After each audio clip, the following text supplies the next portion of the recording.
primary healthcare any nema ambulances are ediaba. Yes. Aboboya. Ose Aboboyambulance. Charlie.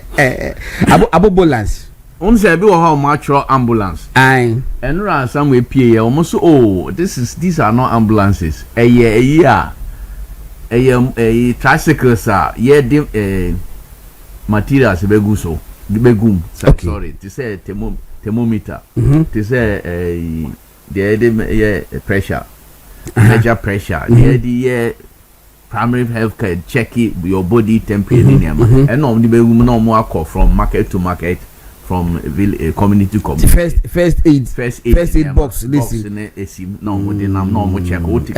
Junction Valley. Yes. Plaster. And no plaster. Junction Valley. Oti market are no maba. That's because almost see amount for stamp check up. Into Oti market even though they are chips compounds or men chips compounds have been no more. So almost they do a cheap eco marketer. No match check. Body temperature pressure ni bibia eno na omokan say de be no na enya ambulance but they don't matter ambulance now so almost enya ambulance 2 days ago in Dodowa commission I inaugurated the beginning of the free primary health care program, and we handed over equipment and some vehicles to the CHIPS compounds. We demonstrated what each CHIPS compound was going to get. There are more than 6,000 CHIPS compounds in Ghana, and we showed what they were going to get in terms of equipment and all that. Amongst the equipment we presented, there were motorcycles, but there are also tricycles. Let me be clear. I mean, if you don't understand something, ask. Don't jump to conclusion. Those tricycles are not ambulances. Those tricycles are meant for the health workers and the health volunteers to go from village to village for screening around and do their work. Eti wako baby pani atwo se hwani asana choba wo se ya choba so ye choba me wa so dwane so wo ma ye ton eburo wo ho eso se ye choba Maka just this guys are dishonest. Choba, man for didi nso. Man for didi also so. Ya say choba. Na uton ebro. Hey. Le fa he de bedu ha. Apart omo lunch here there primary healthcare there obia nim say ye. Checking people's vitals in the tissues because vitals in be wo ha. If one detect at early stage the complications kidney problems, liver problems, one detect in terms of pressure in the design but near almost on man over here they have line up to do no and no questions are there we succeed and I succeed just like all projects or look as part of it you almost on kiosk home mobile kiosk. And I say mobile, is it health kiosk? HCC special centers, just like chips compounds. So that again, omo check on us all problem. Now I call kiosk I call give first aid. These are the people almost say almost okay say 2025. Almost first press conference. The minister in charge of government communication, Felix. Kwachu Fosu. So almost on 600 2025 on 600 chip compounds. Yes. Now chip compounds who see anka kiosk o ye anka obeye. And na press kwati what kind say by the end of 2025 no more 600. Okay. 2026 ye call your sanko ye press conference bisa no. I say anya no policy. Ye nko bisa. Ye ko bisa Mahama. Health minister ni aban.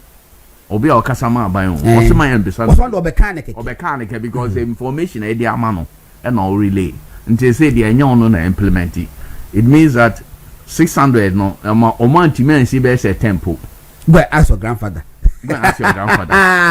say o man for cheap way say kiosk there o mo dey be ma some by soul sourcing let's say there now man for Aboboyambulance kiosk there temtem no nka o mo dey akosi ho instead of chips compounds no ma promise o meye o no dey atosum that by see a free home person Mahama yes Gideon Pacho Shamami. Me ye so say me de ma. President Mahama tika bi e fe no ye kwa be fe open top. And ye trust so sa and na wa trinity and na wa relax just wa talk it. And one nurses no nurses students ni din kobo. And wo twa mu ku a wo dwana num. And yet 2024 dey no. Me dase. And yet 24. And automatic posting. Automatic posting. So what say do kan? Oh me tie. Okay. Etiwe no President Mahama and wo tu emadu ku a say do beye nie. Ekosi say. We are going to come and make things better for you. We are going to come and restore automatic posting so that when you come out of school you can get a job as quickly as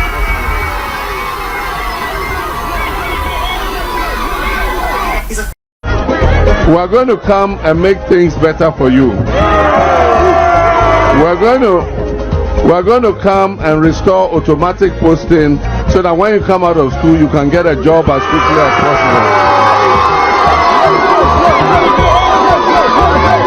It's a physical space. Because look, the truth of the matter is that we can only employ what we can pay. It's not as though we don't have the vacancies, but we have a country to govern at the end of the day. So if I go and sit in cabinet and I say, oh, I need free primary health care, then they give me. I want to be President Mahama, a brand now were you opposition leader, NDC. And now now we share nursing students and we join a num. We two book our dada or because we your bit. Or Bab or catch on myself. Or more say ba automatic recruitment a beba. Was say agenda 111 hospitals na neku for starting obewie ni nyina. Said about nurses be na baby aye adwuma. And a young woman promising the year almost 21, 22, 23. Looking up to you for hope. Say what? Young crowd. You see, what did the minister so kind? Obviously, so more automatic. Yes. I say that time no not sa nursing students almost say allow crowd no crowd pay automatic post. Okay. Yes, me videos so. Okay. Oh yeah allow no crowd pay automatic posting. Yes. Automatic posting and automano.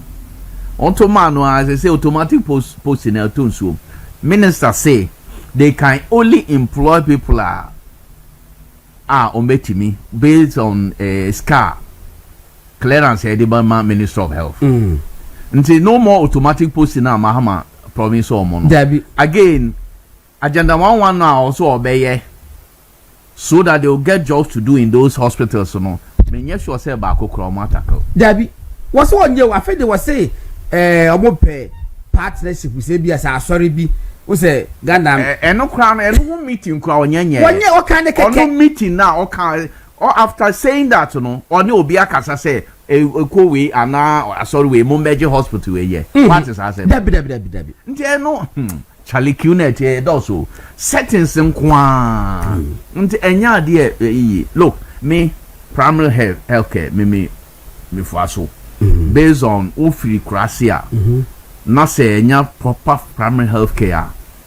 Look, now primary healthcare actually if you look at primary healthcare is actually it's supposed to be under health insurance. Maybe implementation on kakra. But you see, it is a health insurance money. And no more year or more the primary healthcare no. Yes.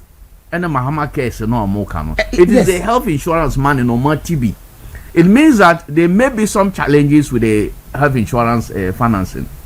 If you don't find other means of replacing what they have done. So that's the major issue. Among for health insurance.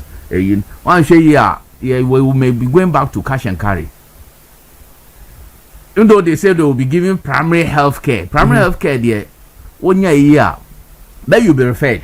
Yes. If they detect health issue you'll be referred. But the next level. Then the question is hospitals now, primary health care no have and almost said that they are giving them say I'm full part dramatization. Almost maybe because I don't do as a day. Primary health care, you got checking any BP. Over 200. Ama a rooftop over 200. It's one of my very fair no. Now hospitals are very fair. Number na corner. I got treatment and ever he. What's the reason? Because chips comes and where see. Hey, district hospital, look, if there are any referral, every ABR is a major issue bar. Why your primary health care? Why your BBR? If there's a major issue with the person, the next hospital is all called your district hospital. Yes, because and there are 88 districts only hospitals. Any part of BP, 200 a day. It's all quite admission. It's all called admission. Yeah, I met you know. You are course when that Aboboyambulance in. Over who are kinds of. Yeah, this is my falling on. Hospital bed or better. They may have to follow on Akufado's ambulance. I see. Because where they say to me for on course. Na me hwese menya Dr. Awiewie ya. Dr. Awiewie ya true BB. Yes. So lawyer medical practitioner. On the health. And na back when first Aboboyambulance da Costa. They don't know say na say that's a health insurance. Me show monaka me no madi nko because me hu ade bia say primary health care ya launch that. Adakufuado. Me na me catch you. Oh, then no, you can. If you can. It had been launched. Different implementation, and it may be focused on now NDC form. You don't say NDC no. Yana MBV for or more office. They cannot name a single social intervention. So it says Mahama Mahama care about or the primary health care about. So, primary health care by no much to brackets. Yes, social intervention. Na Kufuado dey na say a friend say free SSS by or social intervention. President Kufuor health insurance. National insurance by what kind? No, free maternity. Or social intervention. When they so one need be into trauma who say they want to be. And no, that is all about this primary health in the Mahama case. So that Mahama also leave supposedly a legacy, say, or no so all corner, or buy and all corner legacy away to Janie. And no, and I go Mahama case. To say, almost Obama, the Obama, US. And then almost more detail. I want to say copy. Now, you see, copy we crampono. Ya would never be. Almost say a war for bases. Yes. But Kufuor what they call parliament. Say a fair basis no Kufuor. No. There be. Ghana for who say basis na on F. Yes. Na a so on for some of my Ghana. And the other buy and send the factor. And say Kufuor basis. Yes. Now me can what I think said 2 days ago. So put the Bobotu say so the who. Me who na pa. And na who can a year further say. Kakra me Idi Amin kura me hu kakra. Yes sir. Yes. Okay. Enti Kenneth Kaunda. Yes. No a president. Zambia. Yes. Well, correct. Founding a also be a dictator. Yes. Na edru baby na omo national team. Yeah. Afeni KK11. Kenneth Kaunda 11. Kenneth Kaunda 11. Yes. Because we dictator nti. What did he atto national team so meboa and sir okay KK11 and na friend say Mobutu Seseko o say na ne symbol yes leopard ne bibia leopard ya no nti omo national team that time no Zaire now Congo Dr. Congo yes Congo DR say to ye no na you know leopard no yes what the two omo national team so the leopards of Congo yes. Swat yasi. The dictatorial tendencies. What Mahama me so obi a obeye bibia a do one kasa obi obe to dimbe to mona owa obese man for hune. It's a dictatorial tendency. When you do something, let people recognize it and say where they are fatano. It is automatic. Attributable to you. Yes, it is automatic. It's automatic. Oh yeah, the answer of populated okay for bus. Na on a debate na some level of a social intervention name and buy under our fourth republic or the buy man for say yeah where the president go for YB yes and then Kufuor bus okay now a health insurance a primary health care there so now the buy and I can't want say you know the buy no on say health sector no there are a lot of challenges okay challenges were on say nurses or mugu fie in fact not just health le mame fa education so ka ho kakra also muka ni now they spoke about automatic posting in all these areas say education teachers are how many 14 months no salary after the years almost the year ba say ombe chomo ka tot. Yes. You mean to say 3 months. Ka dey 2 months. Yes. Automatic posting so aye health sector and also enkoso. But the ya pa ne say almost say on say President Akufo-Addo buy now Mahama Jai for the first time in my life.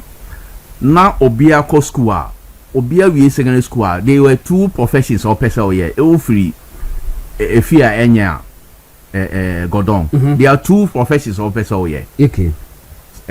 Be a passion. But yeah, any do of fear no. There were 2 professions say teaching and nursing because there were automatic recruitment. We pay no room until 2012. President Mahama or take you over. By cut time or giant backlog of teachers in the nurses or maybe school. Now, would life no active say or be a school as a nurse I am employed that. And I make us maybe me a product of a training college. We are one Juma. Maybe a June.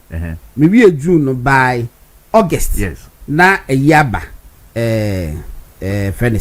appointment na aba. Say me koye Juma 1st September. I watch it. It will be a yard. There will be 2 months because it's automatic professional. No, because this essentially look, you cannot do without teachers. You cannot do without nurses. Now, so Mahama Kwabaya, he left a ballot 2012, 2013, 2014, 2015, 2016. President Akufo-Addo had to come and clear from 2012 up to 2020. Yeah. Also, Konaja.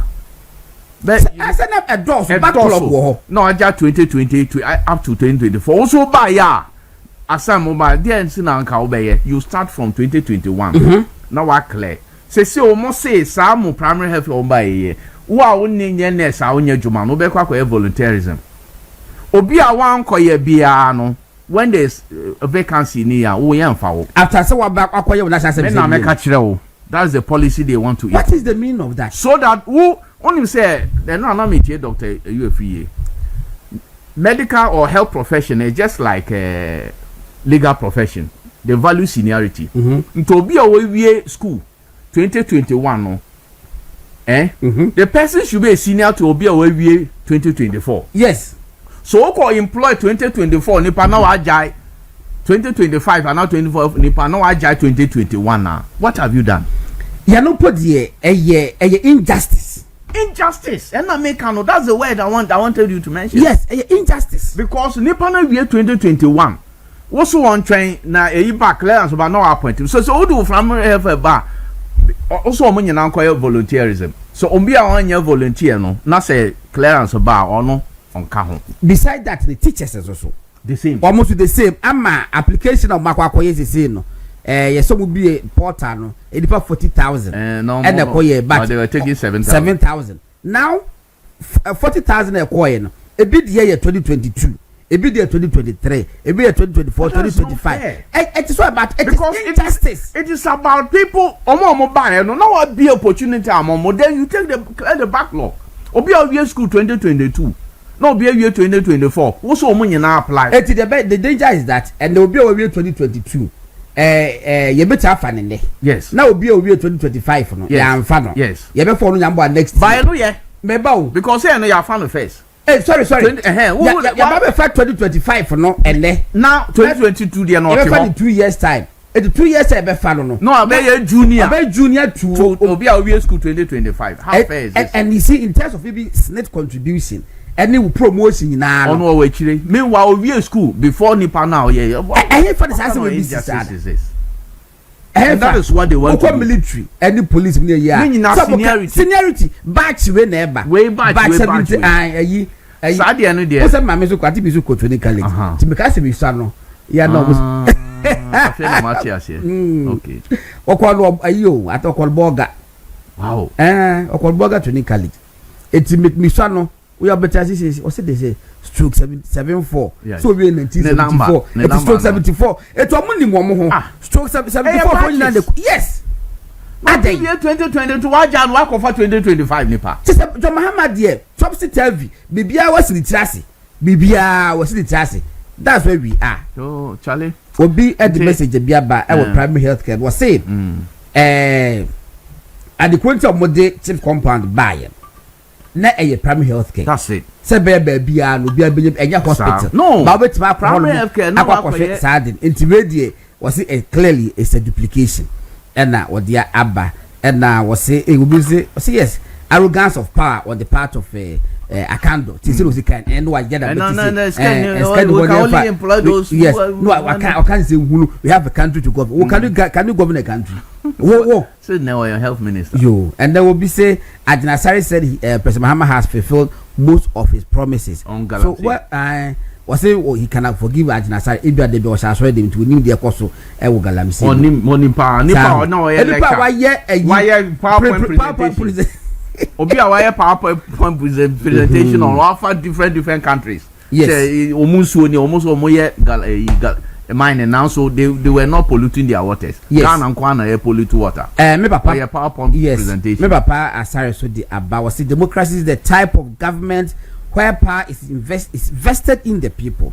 There's another type of government where insincerity, dishonesty, and lying rules.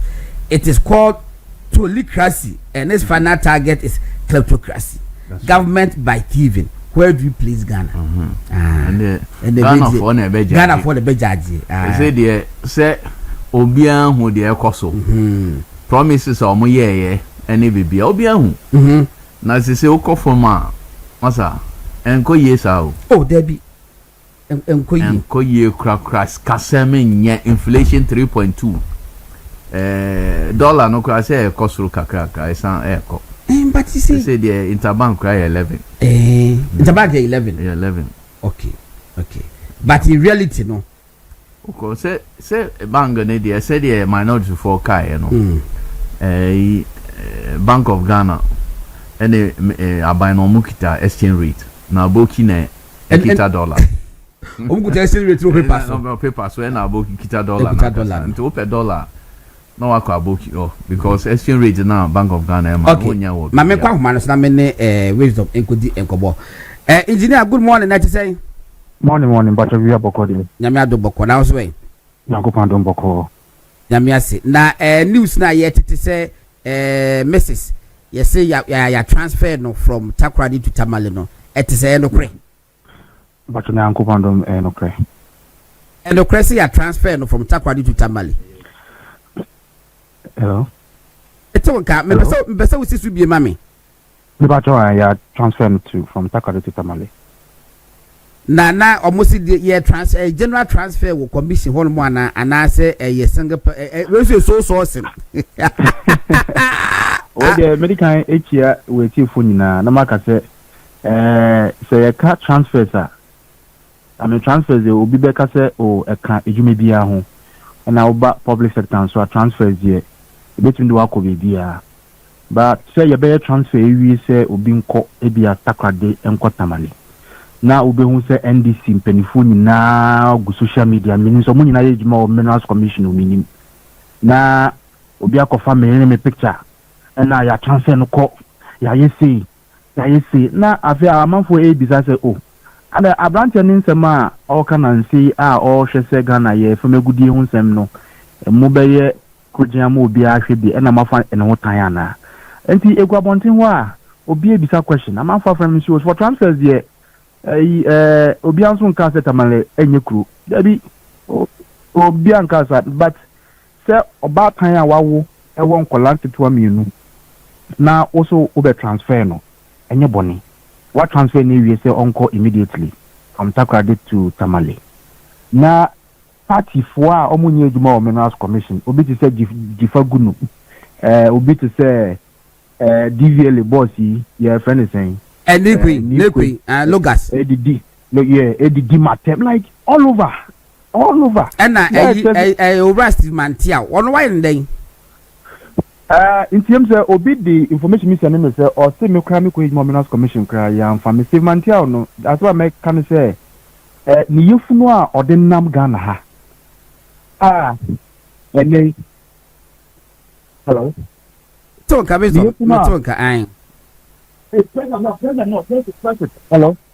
hello. Metal Cabezom. Yeah. Niyefuna ordinam Ghana he. Obia enim adekudia opewa brabum no.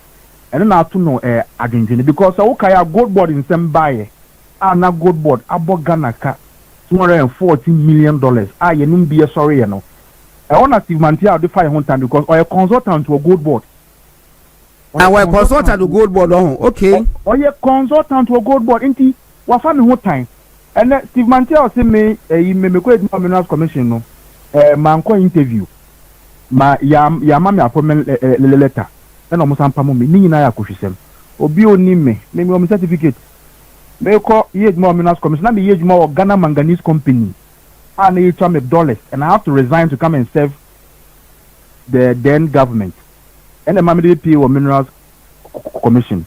And Steve Mantia the Niyefunu and the Ghana obi who say abaino atom into why frustrated.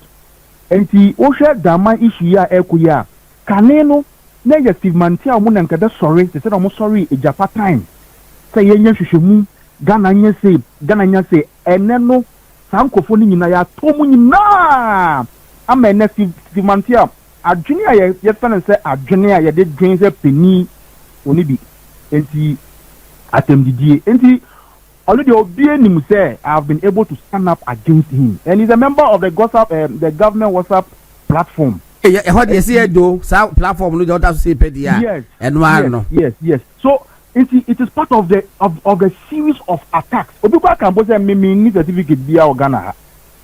Obi yes, me anything for no. But as far me can say ya transfer obi de Ghana emra. But say bu beta social media. E dey me wife dia beto wo na mo ni ade say ya transfer me wife from Takwa to Tamale. All say Tamale nso ekuru. E dey kuro boni bia. Tamale one of the best cities to Ghana. Now so say ade amufi say mo dey punish me because of say chrono ewi President Mahama ne na pound for ewi a omo bo Ghana for na gold board ama gold board aboka gold a Ghana ya to dia to central bank mo to gold ne dia kronfo mo wieye mo san so apekwan akoto gold na begum edi o man sika over $1 billion o man ejapade te say Damai gold mine abeto ho na yenum bi ye kire say ọmọ eja pade si be to wa man pe no ntimi fa ma we bushani sa e wo so wo fa emra kwan so wo de be ma wo nua kran na wo se Ghana fo yenhu dia Ghana fo be den e be nya film na ye be kan sansem we na ye hu be ye hi na ya ji sa tan yi na be film so akọ emire so en de omo nso mu sapo mu so dem pa because fe na me be fire na ba ti se bia omo tu free Ghana ha ti so mutu how we are going to ensure accountability is key. Now then I am fine President Akufo-Addo. Then I am fine amanfo bebre. Intimidation bebre say that na minti yejinam. Na minti bia beto to na kwemu boko.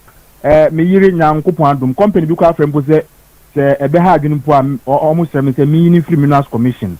On resigning no more fan because some person or because attitude. They say any decision. So because Tamalia, I'll support her.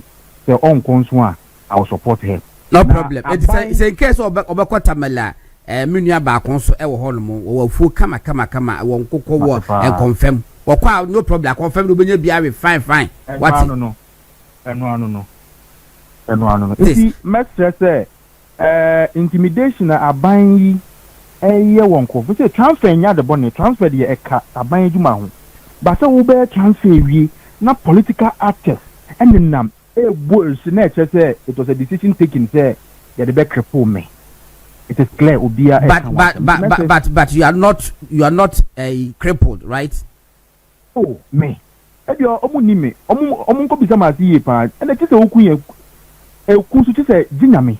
Enti be say omo nso mu sapo mu nso mu din.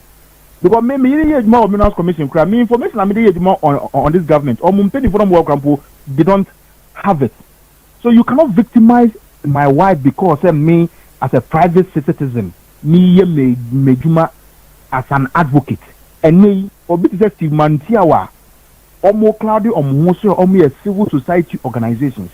They are the ones supporting this nonsense. Or this enemy, my application by Kubisi as on TRC GNT and me say my wife started work at Minerals Commission before crime me before crime and me ba to support the then deputy minister. I was working in the mines. Me or a mechanical engineer. Junior or some graduate postgraduate diploma mining engineering. Okay, tell me qualifications. And I say mo feel what and I didn't want to marry me boy. It is a yes, it is so bit to Steve Mantiao. Nimfie yasun when you ko pension. A consultant, gold border.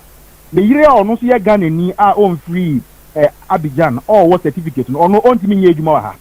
Mubeti me in penny 4 muye funu nti mbeti ma hwe ma online ejapade gold ye beti me dia mo bi nanso obi nti me ejuma o Ghana ha we na trese omo ya kohwefo omo ye nkrofo bi a na de ebo mo so no eso chen de etwemu no na American ka say mining lease biara President Mahama e de be ma say ni nua o say hwan amfa in fact ene ne asem ba ko a e kiki o makoma pa say amfa pan papa so that's how the mine ma that aban foforo bi ba ye sa mines no omo beje ye no kre ya say obi antia say Ghana ni ntimi nye mines now so fa pan papa so ene nanka na workers omo engineers and planners what takwa down mine omo ye demonstration omo anya duma because you see EMP ediomuka ampa e wasn't captain processes no yes main town tro wo dey share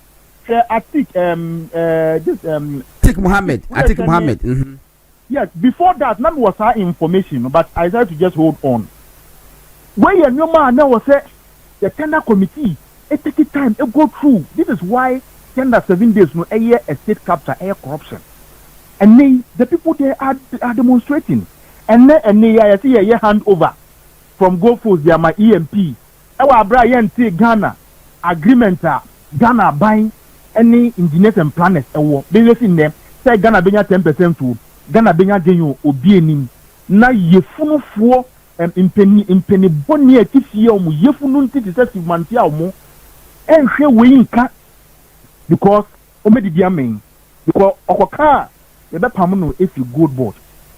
Okay, wisdom entino chameses maye wo se ye support na gopon so edinachi nyame adoma adoro se next week no wabade a nanka ye ntra se numre meba all right busa for engineer mining engineer wisdom edem gomashi and wakasa waboa especially this program entino we are also affected especially this program because what abase no mo e be expose ebone a NDC for AD and now more victimizing so the moon to be generation and we a drama bind the ya say ye furnace yen transfer and what can the mismaker with the sisu say a yet tamale no work on it is hand secretary or my Ghana name motive behind a drain the direction I drain and yet a dream bonnet crazy minded decision and now or more article it is anything how do yes yeah quite now a say a primary healthcare. Yeah, oh yeah.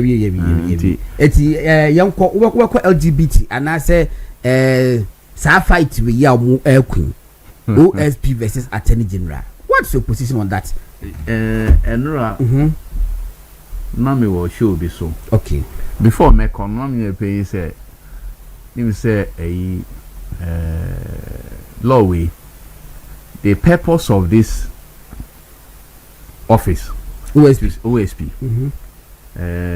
President Akufo-Addo Adjum said, it's been very difficult say Attorney General sometimes very prosecuting politicians are sebio ebi omodi omonsa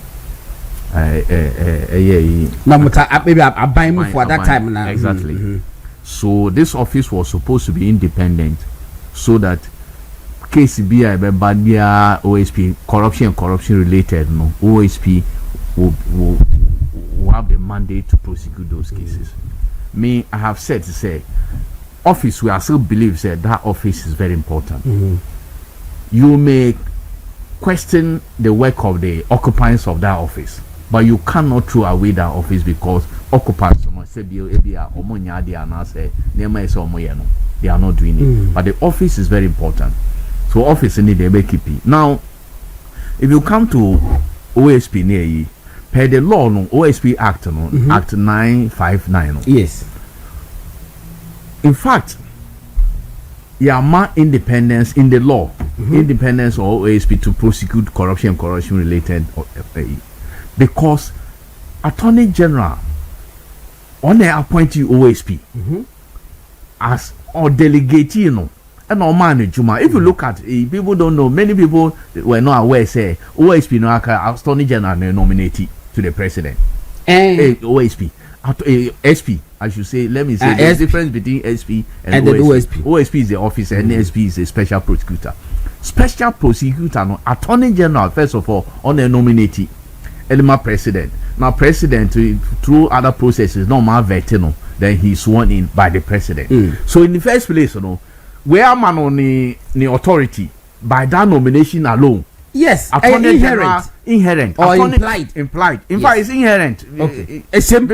Because you have nominated somebody to do this for you, so you have given that person an authority to go ahead. So, now based on the law, now you are passing. Now, people are saying, there must be a fiat. There must be a fiat to be able to give that absolute authority for OSP to operate. They are saying omoko court no. OSP could not show any fiat to say Attorney General authority to prosecute cases, and therefore only authority to prosecute cases. All cases who are prosecuted, the all winning is null and void. Maybe Miss Fatami. Yes. Maybe penny be yes. We am hoping is one yes I be yasem. Now a headmaster. Yes. And now one more pamu school fees. That's right. And wabaka say Monday one for school fees I may be a babu. The Basu school will be. What you are now went here? Won't you the bunny fees? A buy and I listed by anybody deal. That's right. And was so the banum. Who bring no papa. Why not your school fees? One the 12 fees. One year. Who bring the banum. Okay. And now the Greco kind. And then our bo banner. Was say a quani bear for you, while me dine the castle school fees. Wow, what did I go school? I remember penny me as an America. Wow, what did I go school? I was said this say, oh, bet you any fees. You didn't keep track and say, me by school because one I say, what any year not you on school fee went here. When Chiana ya permanent, also want reminder for your fees. What is your responsibility? So none the responsibility then, Papa no, as a parent. Say what is what your fees no? And about responsibility includes say, obe check is obe to your school fees. Yes. You don't need that little child so be reminder. Now, it says my year case is OSP as ye. Why not? What does fast fiat no? Sana constitution it say. Why there's some responsibility no one say or just have fiat nema. Say Attorney General. It had Attorney General the court. Say a dear one is what them one fair mine. It yes stop moving. In fact, no cry and throw. And now I'm trying to now what they make us say? Yeah, me say pa because when I saw them when I saw them say a very critical say them say una them yes buy them here. You're the my yeah the my through airline 2423 I think say I'm trying to get correct airline na me say me nya lawyer Kwame Adofo e wo Kumasi a yinya na na je say na de enkomo no I say so say wo me public education kakra okay beba yes me nya no hello council good morning. Good morning. Yeah, I'm for life from why. Sound okay. Me dey kay mom dey but so be for dey ana. I'm the life from no enu ye emuda. Okay mate me das na me twem. All right, ebusa for inti lawyer Kwame Adofo no ma signal say what the life from efre na dey say mu ada kama na yenya public education. Clarity must be brought to bear. E was that eseme ho. Then I was when you act no airline no regulation enu ni regulation 2 legislative instrument 2374 2018 yes. Okay. On say we pass the act there must be an LI to operationalize that act into way NMA the authority to say that is how SP should operate. Yes. And then the office should operate. Uh-huh. And the LI is LI 2374. Okay, me back, my call. Hello, Castle. Castle. Okay, hello. Hello. Me too, kapa. So what me ka? Right. Na enkoma swing. The so-called fight between OSP and friend say Attorney General and John Dramani Mahama president was what it baby and na wasre. Ye di enkomo ebi mu chese fiat bi esenka ye di ma enkoi enti abadira kwa ehunhuru nya kakra ba yesterday na pocket lawyer Audu Mahama, editor of Custodian newspaper, so what parliament almost 28 years.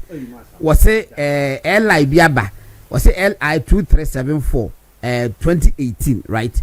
Was say Koyana Kobabe Ridiache to be say Yomodino, if you also are aware of this LI, but from your public education. In fact, there could be Cateria Minimum LI. Now, okay. I was sending my meeting.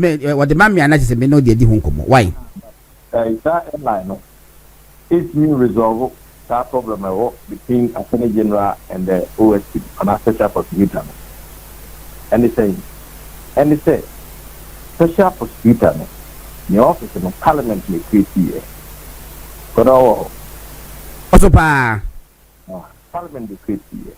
And a Parliament, they create, Section 4(2) of its mandate was subject to Article 88(4) of the Constitution. The office shall be authorized by the Attorney General. Shall be authorized, which means that no we are aware that to mean office in business any Parliament name our Attorney General. And you know we are no doubt. From day one, office no came to me. If you know, say almost and that's will be our officer. Now, Attorney General, executive instrument, no sign, no man authorization, and our authority check. Corruption and corruption-related cases, you can go after them. And it's either say there was an oversight on the part of Attorney General at the time, very quickly. And now, all more mobile officer, over now officer, what kind of mandate now? That's what we say. We have visa. The visa didn't go there. They call Attorney General on what visa. Authorization of any there. They call Attorney General. Not have the authorization. And then now we in our money, especially today that these are in there. Onoba ya bona who is not authorized or who that and there is no fight between Attorney General and OSP. OSP in the world who let me say is subject to the authorization by the Attorney General. And you don't know according to our court and the mechanism. There's no fight. Attorney General the way office. Or yes one. Airline no any EI legislative instrument any EI executive instrument there in so. Well, look, legislative instrument is a never Parliament never executive instrument there and Parliament and a debate. So they are there. And the Attorney General the best sign said by this instrument I authorize you to prosecute with my name. Here will be you will be Senate will be, police will be. So what I say? If you no, as you say, the act no per se is enough to give him that authorization. And of course, I think because that is not the case. Remember, your airline now make no airline 2374 2018 no. What share has here Article 6 was say full investigation. Sorry, Regulation 6, but that's it.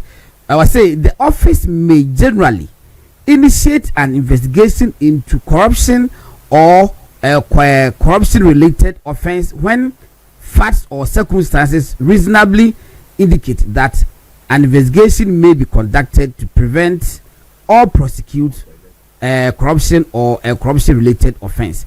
and was say where the office decides to initiate a full investigation under sub-regulation 1A, the office shall invite for an interview the complainant where necessary, and our thought was why my main call regulation 11 or so.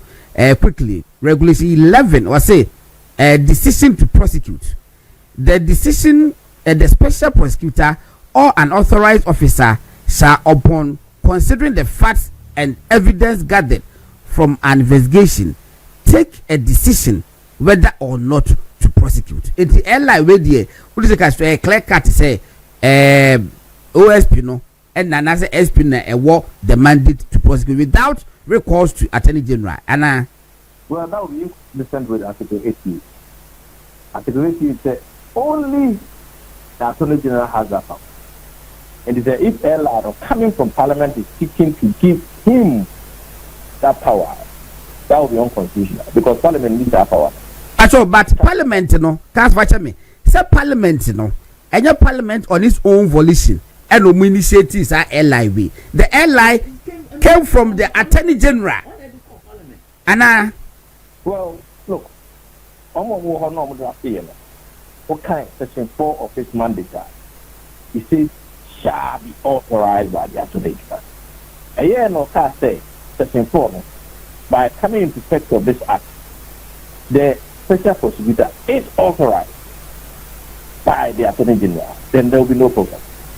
It was shall be authorized. So is it the wording authorized? And now, okay, so it's when they acquire no, it means to say Attorney General no giving meaning to that authorization no, and what the airline na Parliament and yaja to say OSP bet me initiate investigation in and I just say well, that's not what the court sees. The court sees it say he needs an express authorization to do that. And the court will refer to several other departments and our bodies. They've been given an express authorization to prosecute. The airline is a legislative instrument from Parliament. Parliament doesn't have that power. That power lies solely with the Attorney General. But I said, I can't say, also the and then the act establishing or the OSP no, is also from Parliament, and Parliament doesn't have the authorization. And no, they do. They do have the power to set up anybody. But to me, would you could in a court to be it lies solely with the Attorney General. You sue, Matthias, yes, who you sue express be say express authorization from Attorney General. But snit for omudia no to me na Attorney General de ma wo no. Where can it be found? Parliament and I say, is there an EI in existence? Yes. From what I've heard, yes. And from what I've read from the judgment, there is an EI in existence for even GRE as well. GRE or EI in existence. Police has an EI in existence. So there is express authorization to all these bodies where they have given authorization to prosecute. Fine. You know, yes, you know, Holma, come. Now the next question is say, necessary say, very much like now a requirement to say, I will say, Attorney General, Emma authorization through EI. Yes. Adena Attorney General no still one for EI and Enco. Now, some I could record. And then one section or sign new authorization. Say exactly my point. I said nearly. And one section or sign new authorization. Say I authorize you going forward to prosecute in my name or in the name of the Attorney General. Finish. Okay. So the office is so useful once there's an express authorization. What I feel. Hello. Castle. And to say no say express authorization. Free OSP or MAF no Attorney General my through EIA. Now the next say OSP office no a white elephant and I'm a boy. No. What kind of section 4 now? They were aware. Said that authorization must come from the Attorney General. Why is the Attorney General not giving that authorization? I said to you, there was a contestant or contestation between the OSC and the Attorney General. And he said the OSC stopped said he didn't need it. Attorney General said, no, you can't proceed without me. 17 Attorney General Supreme Court. But they are court going forward, and one day Attorney General signed an executive instrument giving him authorization to go after all prosecution cases. That will be now. Before I said way bano, last stage now that was your position. It has always been my before I said we now, it has always been your position. But is it not you say is it not intriguing? Say Attorney General also believe you. In fact, everyone has done me year research kakrebi. Ebra ye beti OSP no. Dominica yine. I can the parliament the who can you be say was so mutimi nya sa de no from age. It aden wo ba yi on fe maye. That's the question I'm nwanwa. Marina, there was doubt whether he needed one. Now, court decision said he needs one. That doubt no is inconsequential. The doubt was in the mind. Council. The doubt was in the mind of the OSP. But it wasn't in the mind of the Attorney General, who was supposed to give that in order. No? Because one day when him say straight away, was say your man no express authorization. Why is he not giving it? Well, is it too late for him to do it now? It is not too late, but why are they in court litigating, wasting time? About me and they are with me. Well, now, still, it will not have retrospective effect. Into all the cases of the court now is now avoided anyway.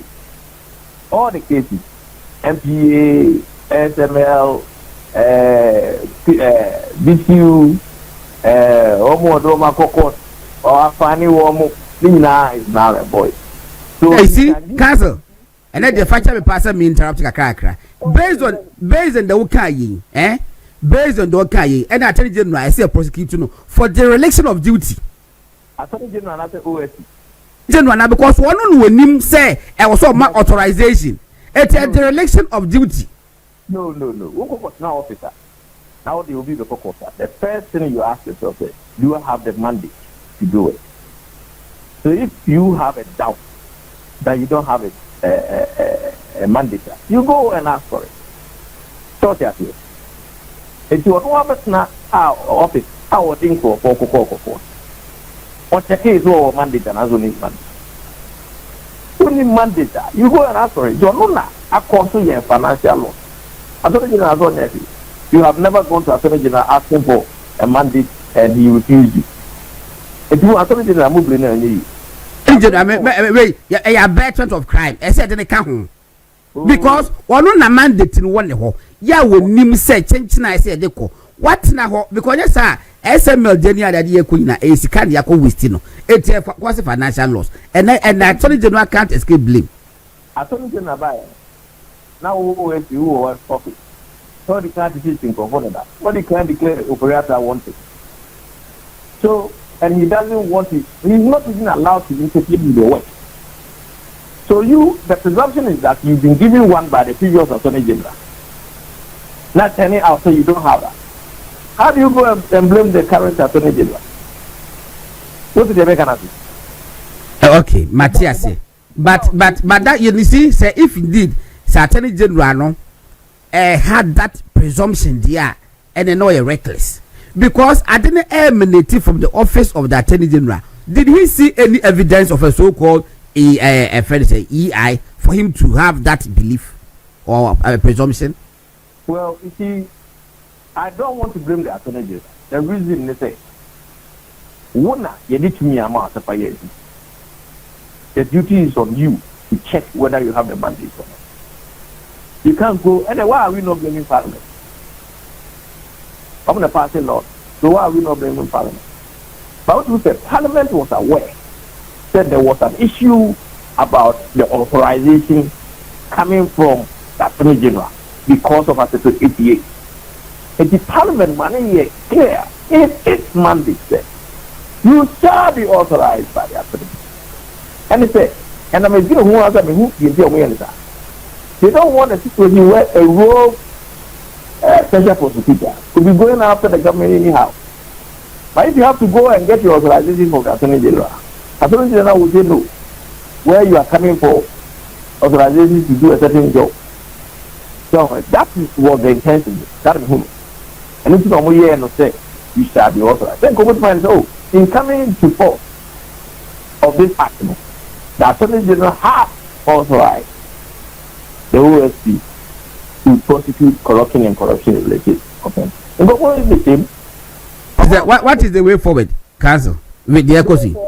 The way forward is a transfer, and once Attorney General signed new EI authorizing the special prosecutor to prosecute in the name of the Attorney General. Finish. That's managing editor of custodian. I would Mahama so also person two questions about command patrol. Lawyer. The me by say only say all acts, all a year parliament passing, all these things pass parliament passing emanate from the executive. So sir, you sure say you are aware of this. They are aware. Yes, they all emanate from the executive. Now, in Ghana, so you have hierarchy of laws, constitution, constitutional instrument, and others. I'm trying to find out whether executive instrument is higher than legislative instrument, because legislative instrument now it emanated from the Attorney General. And if you look at Article 88 now lawyer quote here, no. If you look at Article 88 clause 4, it said that all offenses prosecuted in the name of the Republic of Ghana shall be at the suit of Attorney General or any other person authorized by him in accordance with any law. Yes. Now the law now me argument and they say any law no. First of all, it is the Special Prosecutors Act, Act 959, NALI 2374. Yes. These are clearly stated, and all these emanated from the Attorney General. Yes. So, and even the nomination of the SP is done by the Attorney General per the Act. Guys, what do you want to say? So, if you have given all this authority, what executive instrument do you need to give again? Okay. For the SP to act in your name? Money respond to my. My response to say, all what you are saying is true. Even the selection, the nomination of the person to the office was all done by the Attorney General. But the person was vetted by Parliament. But remember, say, in the act, and the what say you shall be authorized a future. So when you sit there and you are not authorized, somebody is equally in a very sound position to ask you where is your authorization. I want to go back to the airline. The airline is not an executive instrument from the Attorney General. It's a legislative It came from the Attorney General's office. Well, but it's not from Parliament. Attorney General office is executive instrument, signing and giving you that authorization. So what I hear. And you look at other bodies or more prosecutorial powers and see what they have been given. They have all been given an executive instrument signed by the Attorney General.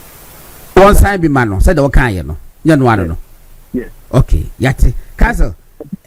Yes, unless what we don't have any other problem. He will start and he will have the authorization to do what he is supposed to do. But it will not affect the old ones. Why are court is there now and void? I think, say, you better ask what I say for the meantime.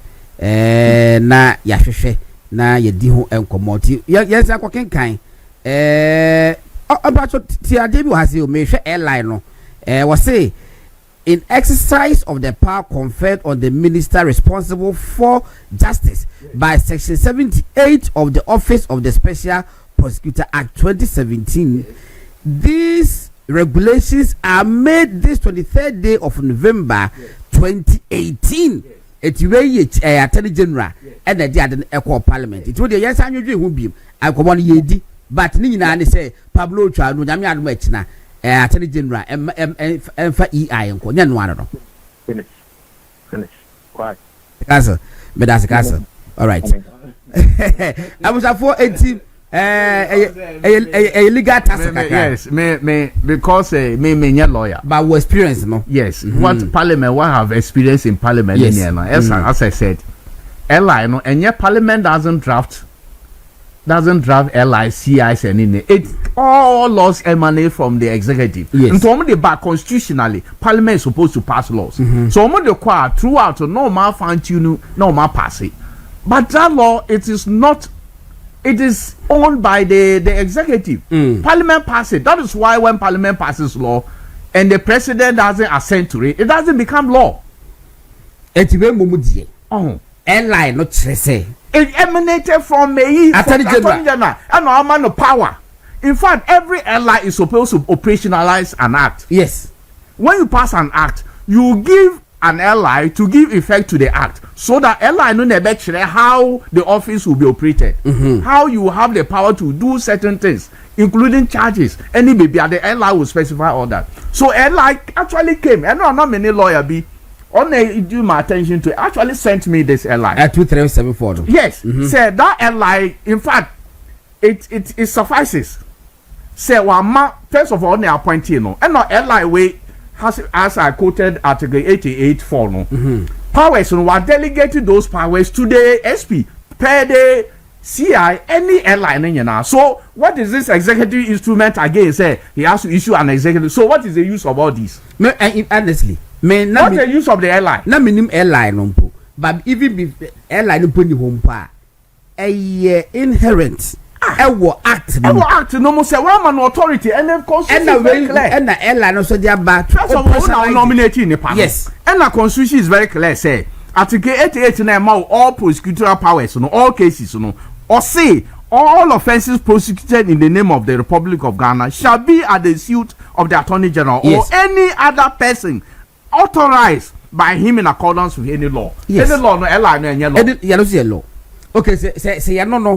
When they the critical part. Any other law, any law. Ella law. Meba. So who say executive instrument, it has to be executive instrument. Ella law. Meba. The lawyers, sometimes I know say lawyers understand and sometimes we were biases but this one, I don't see any need at all for this in Tokwa. But then the question is say it was so explicit. Yes. Airline. Yes. So bet me. Say I don't want to mean yet. And airline what is the use of the airline? Flowers because airline is supposed to give how the office will operate. And it is a power. First of all, no, Gloria Kufudu on the way call. Yes. Airline, no, she went to the airline.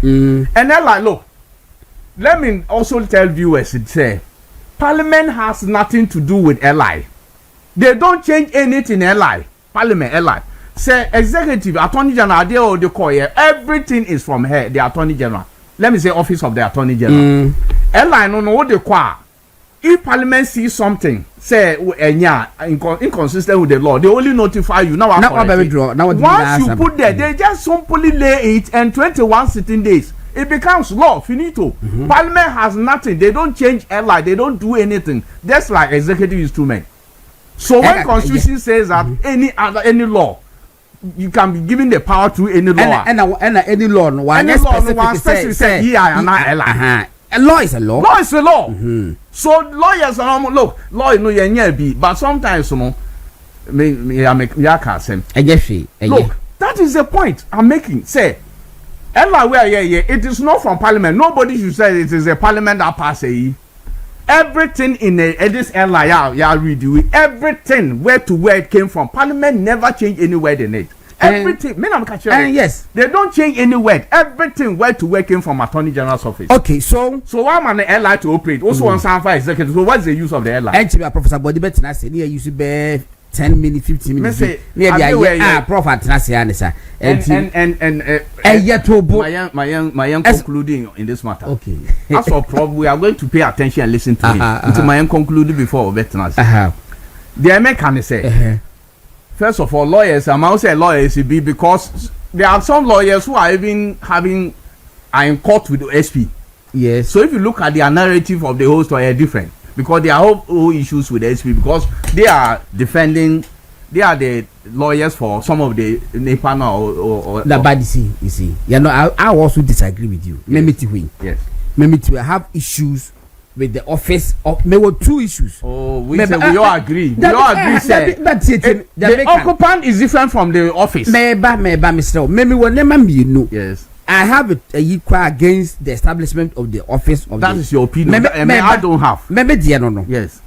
And I'm a issue with the competence of the SP. Yes. I have issue with him. That's another matter. Person, the competence. And we are different from the office. We are looking at the office and not the occupant. To the maker. Yes. But a buy ya, Mahu say President Mahama, any attorney general, a 2 months see the office. Yeah, I disagree with them. Say I am wrong. I am saying it. Okay. It's been person what they call baby. I can say. Okay. Everything was called to Tinebia.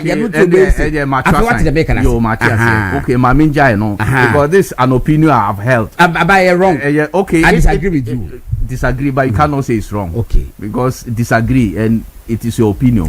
But what I'm saying is, judge no crowd yeah, I deal with Cramentias. La High Court judge. No, it mean to me, me a lawyer, but what he did amounts to interpretation of the law. Yes. Now, there are consequential orders. Consequential. What do you mean by consequential? What the decision in me? It was say decision based on what? Based on interpretation of the law. And yes, sir. Say you no more the court. The court. So we need jurisdiction. Now I can say I don't have jurisdiction. Is it right for say only jurisdiction? In fact, a court of appeal. It is a if say SP so obey OSP so obey appeal. But the American say, look, me attorney general ni SP ni the omo yen now. Both of them have not shown that they are capable of prosecution. Of course, both of them. They have not shown that they are capable of prosecution. Who attorney general office or who buy how many months in a apart from press conferences. Flamboyant press conference. They don't know actually say why you the all you the now who's SP cases back home. As for school of performing arts. Massa. And now what okay. School of performance you bought you training yes, I know yes dondology. Yes, I dondology. Press you know we no assist the jacket so first of all they are incapable of prosecuting any. Yeah, we don't mind impotent. I the other canipa now you're impotent. Now say you obi akita oba baako. Ontimi ye hwe also di mienu be ka ho ama no. Akanfo bu baby omo say what the kaka say dwanam. Said enam no ntimi nwi. Eti nam no ogu fufo no so no. Aya no de now. Also be say pe wo ka. O say ye me no da to. No saka ye ne nyina no enam wa say no. Edi e be di. Anyway, I was for aha movement television so program ni di betremu. Makasha me aduma every week from Saturday going. Over bantemo. Free speech. Again, I'm pesca. What can I was what 3 weeks time? Very important. Name me a pocket lawyer. So our knowledge is and then why are the pocket lawyer? Now, but next week Saturday, yes, Saturday, you remember back to 7 to 10. Okay. And you have 3 hours. Yeah, not 10 be any. Yes, my sister time was after my break. And 7 to 10, Mr. Ma 7 to 10. Yeah, Munkufi and Telamondantem. Me fear no case say me pio. Sir, let's assume Mahama do light so now I do my there course we enye. Okay, I was for NT Professor Azibodi Ababekansa or Executive Director IRPP and now was Dean Faculty of Accounting and Finance UPSC and Ababekansa. Now all said I say kuma ekoso there koso Iran is say near the identical force economy no affect ye President Mahama so the economy is resilient and I say ni say just a keka and I know ya the bad say after the fuel ya teso diesel ya teso 2 cities onim the eba so before we continue that no 15th na me drive ya ko onim the omuma year so window near that ben 16 or 15 that's 16 near window 15th na fuel stations ni bebre oma increase oma to look, well, went from 14.2 or so to 14.49. Shell no total. They went from 14.2 to 14.49. Then the diesel, they went from 17.2 to 18.2. Anopano o me kono. before government ban now, so that if it was 17, what is I call 15, and yes, so what the car, and I 82 cities, it now stands at 16. Okay, so one effect easy a marketing strategy. No, before I better say shop will be I grand sales and this had man almost 2 million so few months. You know why I'm saying that? You know why I'm saying that? Because price increase, is done by or more NP. No, that for a year or more formula my friend. The Emma window is that window, no. The window was supposed to be 60 and yes, sir, and now 15. I think it's 16. If it is 60 now, why did they increase before the 16? So that about they need their bar. Yeah, me and Pomano. Yeah, me. No, I jump. So that effect. What would they make? So that decrease, will not be too much for the OMC. Yes. So why did the government look a strategy? Sit down for and yet I suspect pollution. May I suspect the point I'm making? Yes. Yeah, Mama, OMC need increase here. It is a say now by say the echo so can now we too no. It effectively no more you want to depend every. Effectively once it depend on my you from diesel. Yes, effectively. Because if it had been 17 or more you two, I'm going to come to 15. Yes. And I'm more than 1 2 so and also you mean no. Strategy. That's a President Mahama buy na to 3,100. And what did be count 400 be count? It could do 3,600. Yes. What the tomb? And it said the audit tomb a magnetic. It would the yana as a Sebia count. I Sundays in na account. Did you patrol? I am the man factors so now. Factors of my new cobo. You perceive how resilient the economy is. Say economy no thing. Say Trump idea o ma ya so se fuel eba form eba say you know straight prof even no more the OSP who sense yes the ofana say no can na ope fie da o na ya nyina no problem yes you are down for no oh I see oh any no any no pa Ghana nyiwa men sapa na etsaye o ka ho asema na strange but kai some time ago replay ne 30 something seater bus be copy me 37 Sunday be na replay now straw yes no ne kai na wasa so no official that's right what is printer ewa ND yes but kai say insu ne jaso ehye ekabomu ekunku nipa 3rd June yes I want some ties in do Ghana but who say Ghana police ni soldier no mo kontokwa no man sana OSP any age it is a very the fourth wonder okay fourth wonder of Ghana and now Prof Ejaban and give you try to how resilient the economy is needed at home. Was Ghana's economy resilient? Government bond targets, fiscal gaps, and what it means for you. And a classroom, yeah, but it's come back there. Say, what say now be sir, but go back. About go back. Now, what shall I say? Yeah, institute the tired in December. Difficult to dispute. Yes. Because you understand more team keke and mechanism. To you few people who come out and say they all kind of correct. So I say kasa, you're very careful. Information be able to join FFI asoyana kasa ni sources. Tiana ya analysis ya to a boss. Question of the man say me di hon komo yi. O say Ghana's economic resilience. A question will be say no. Na obi kasa recovery and resilience no. And the same. Okay. Ti Ghana no yenyan do sa resilient na e kan ho asem no. Ye recovery. Na nature mu ni say o yare na 3D bowa. Unya fever. Say who symptoms. To unya symptoms no you na call hospital na call hospital 1 week near you are.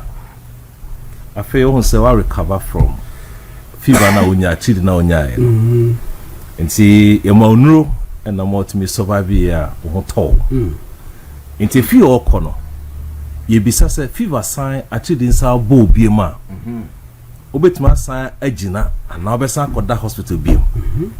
See sa resilient na oka ho asem and then say ya rebi san be bowa untimi san ko back bi ti Ghana e dru ho an intro nti ne beka say your recovery process mo a ne mo ye nyesa we say la nyandro ho na ade a Ghana fo ye tell who pa any Ghana from aban be far akonwa from 2025 ebesi 2026 ye wo mu yi ade a onam kroma hu otenka ne ekoso say inflation a cough from inflation ankasa e che say ahoden na sid na o2 no eso ate eda de obi ahu ye hu say sid ne so ne ho aton kakra against the dollar ye hu say economy no the growth no accord to 6% che say your growth no ye kwa anim ne etan hu say prices commodity from inflation 23 at about 3.3 a che say economy ne ye kwa anim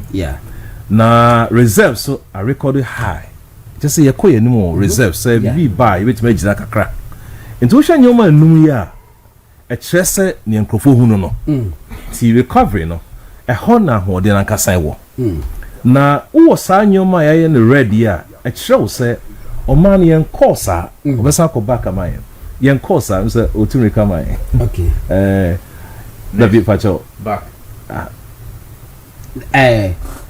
ko back my enti kire say o man no yesan wo yare wase okay enti recovery ni yenyandu ye okay your budget deficit. Second slide. Your budget deficit. Your budget deficit is about 3.1 of the GDP.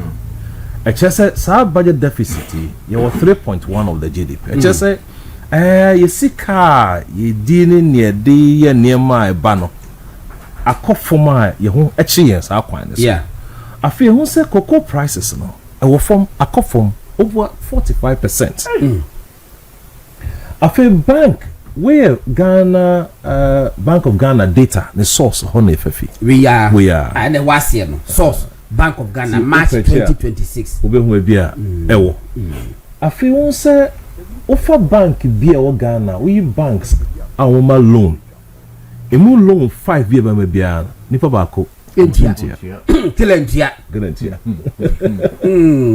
afi yesika ye wo ana ye debt no eso e kosro although you appreciation I mean above from kakra some time ago but 641 billion actually say uchemu more than half a sika a year yeti external also could raise reserve now the kotia I feel so near uchemu tour kakra about 200 plus no your jiffy your local sika busia bo kroma domestic debt bond total debt no enti uchemu a majority ni external also could risk reserves to one year reserves on tin fan kutua sa iska no okay ni aka ye ni obenya fi krom ha me fan say ogifi krofo ho okay I feel won say government relies so much on borrowing enti ohwe ni nkrofo hu na ohwe ni ewo esunu so a saadi edienya to mine chese yen call ye nim yen de ye ho say bibi to yen ya bibi agyan na so yeah and anytime say era Mahama be President Mahama be can say o man no ye gyan na so ti ne ekoso wia so man so ye ho nchi yen ye gye ho chi yen say da bi ni so kan sa we ni nyoma kire say yeso bibi kakra o say ye aso man o call the next one we bisa ya answer question na wie na ade e pese ho ni say o can be say failing to meet bond targets yes actually na my fatum bi say ayesa wo fie na wo yeja na wo ska do hwe nkwala na o sika odidi de no is swatching near wo spending usika na odidi no is swatching I mean usika unya we income e de todu ane no is swat exchange near wo de fee and now ko wunya 100 cedis but we ne wo man 200 200 it would the 100 today bia no ho chew e basa obekase obusuafo mo mo sika kakra na mfa so wa o ma fa ma wa ne to ne se obekase obekate wo expenses say no na dia a prudent person obey no it when expenses ba ku ba me ya me kate on didi ti bono ma me fa equity siri mo ta me de asie Oh God, dog. I was a funny tea. Yes, I was sorry to move. You say 4 meters. Oh, that now what to take. So, what that now to take some mother. So, we had done, we had the same pen. What could do air condition? What could do air condition? What ever saw couldn't talk of him. But, boss says a pet. Me doom in an hour so far more be okay, you won't pay for an idea. Scanner Subas are not so nice. Oh, man, also a cut to expenditure. Okay. What reduce it? What is our buying say on expenditure?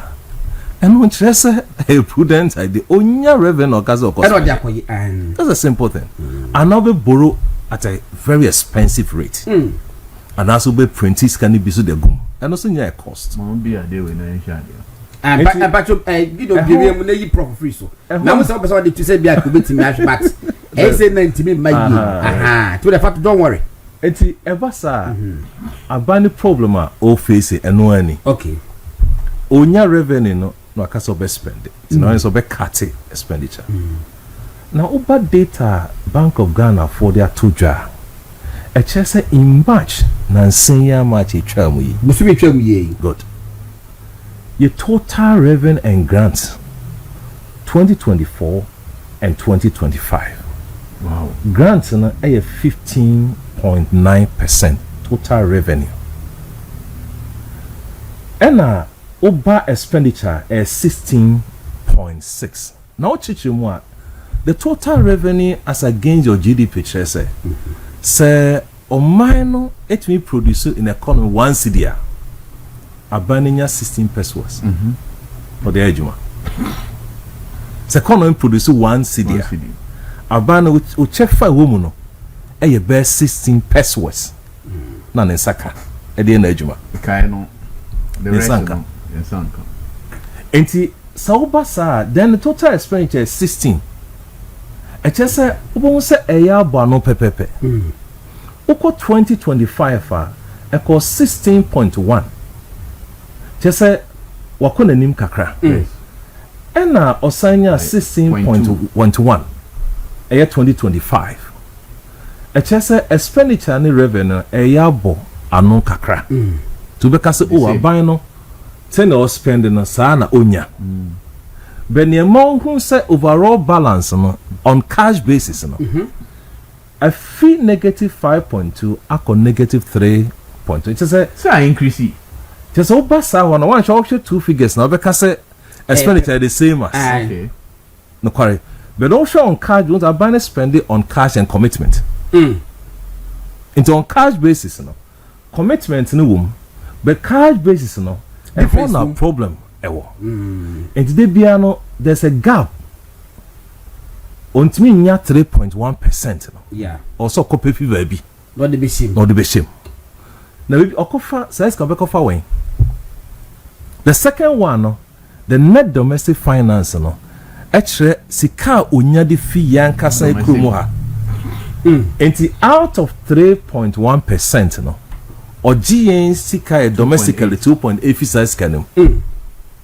Actually saying aban ne ankranko adwumafo no atie sikrom pesika fi banks for competition tabasa wo ya ankranko adwuma no unje sika na bisia na da akoye adwuma.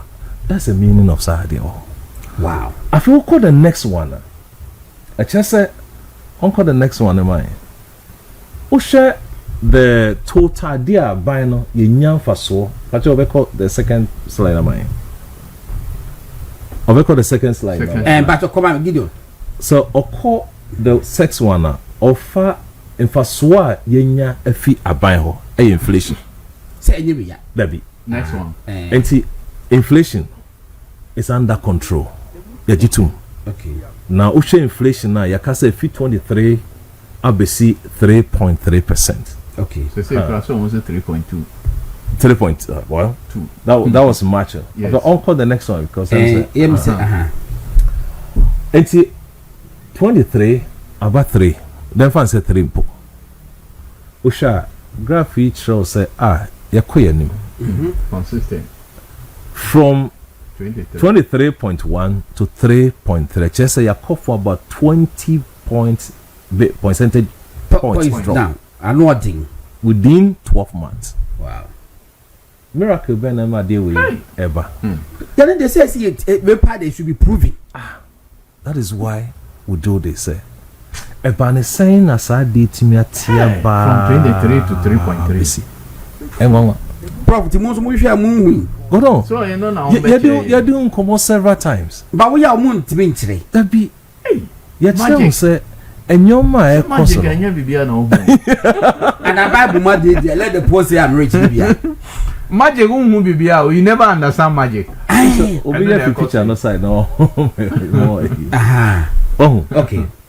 enti e ade issue. Okay. But the best ka say sabane ye recovery we ene ehu. Enye resilient no. Enti wo wi ne fa say wanya basbo. E wo so masadi ye wo tinye bebre ye bedi wo ha. Okay. E bia nmen ntu ntimi nya kwanchi ko ntimi ko da one. Afoko the next one who say the next one or chrewo interest rates no so ekofom. Okay. Say interest rates no policy rate na ekofom other treasury bill rate na se phone na also respond accordingly. Into share red one e chrewo say average lending rate Ghana no ba from be wo be hu ba bia red ntimi koda yellow so. E just say policy rate na or control no kra no. Edu be a lending rate no and to me respond this and also respond to monetary policy to sure from October na 20 on said that's that top I just say omo borrow aye adwuma no omo chi still Say and no na say can say a trigger and the trigger yes as you correspond to it. Nti adwuma for ebre san chiro although rate number 4 on the next one obehu say near ha dwen a ye kase enye resilient no because of the next one on next one on the cocoa prices osha cocoa prices no a crash for some time she be a fee March 2025 abc March 2026 from 8,070 tons dollars ababe do 3,002 say yakofom na omanya o depend way as the way of making money yeah export receipt eba no o depend sa product we nko a untimi kasa o ye receipt And smart yeah onko the next one because of time you dey good na and yeah okay banking sector okay banking sector so try say the NPL ratio no 18.7 and all top yeah. These are non-performing loans. Non-performing loans. Almost 20%. Into ni bank man loans nipa 5 emu 1 sana chere otuntua. E chere business ehunchiom. Now call the next one. O chere say public debt. Go down from 62 above 45. Ebeka say ye kofom kakra nemo fa kase na gina sika ye gifi ye kromo to make up and say ye external receipt ai saka no and also kofom what it means say yentimi ntua e car ye do amanone sans na say boro bebre so kromo ha say de ye nyuma etwafo so nya bi emfa nyuma adwuma nti ye ka say it's improving but it's still heavy yeah now o call the next one the gold I heard now say apija on my akonani we call the next one on the gold windfall yenya windfall from gold into share the cocoa a conform near bo apija on my a cocoa your reserve and but issue kakra wa ha very good esan say we see way on my and 9 baako near this ka brain park ese only gold na say gold no so and also crash here your bedding as on mine cocoa and apijanity gold so kwa because a price dependent international price in the day juma ube too saying na no make on Tuesday say gold boss is on ton gold view because of global issues cause into unton this is a time or mine no so motor they are saving reserving because price of but the ref is say into question as for but the safest place for investment hey good it is on time what happened to you hey to go down in summary we call the next one other Ghanaian no and for so ben na sade inya ananenti ase ne sen okay and the highest score marks be one inflation 3.3 yajitum say commodity price to total no service na etu kwa etu mrikana enko yeah ti yebeka say abona paso a good lending rate 19.7 loans for business and home so very expensive ti yebeka say bad now we share the NPL ratio 18.7 bank oh careful so man loans say be careful to ban up piscaso ko ejuma on to farm now because no cheno yebeka say bad Ushe cocoa 45% down. And the farmers omunya half. Nomunya last year. But CD 18. What was it? I said Pigeon Mukakra. Good. GDP. 6%. Public debt. I had 6.1 billion. More jobs being created. Okay. You can say the idea is so manu pija. Okay. I was saying nyamo nti last also my 700. Say what? Also creative jobs. So man consider that. Nti go down. Prof, man consider jobless growth. You very hold you. Ya channel 3. Okay. And the after. The last one I see and watch it. Nti go down economy ahonde ni ho say. Bibi eba yen ka ade born infant to your man. Komi e wumbi. We say we cry. Paso we tell you fish. We cry 50-50. Okay. It's no verdict ni was say real wins, inflation crash, city stable, and there's still fragile. Budget deficit persists. Cocoa prices crash. 1 in 5 loans unpaid. Debt still 641 billion. Needed next. Cut domestic borrowing. Diversify beyond gold. Reduce NPLs, non-performing loans to less than 5%, and then protect farming households. Prof, Mr. Tino, we said we are mathematics. Good on. First we can get a very greater than less than you said this. Hot in the African street, sweaters are dance to my African beat. Afro beat give me heat, Afro beat give me real mother African. Samini, the legend Samini, when you could fit Kanata, I will be offending masters. Yana may born, and you will defend the masters. And I want to emphasize the fact that Yapon say we are the masters of the game.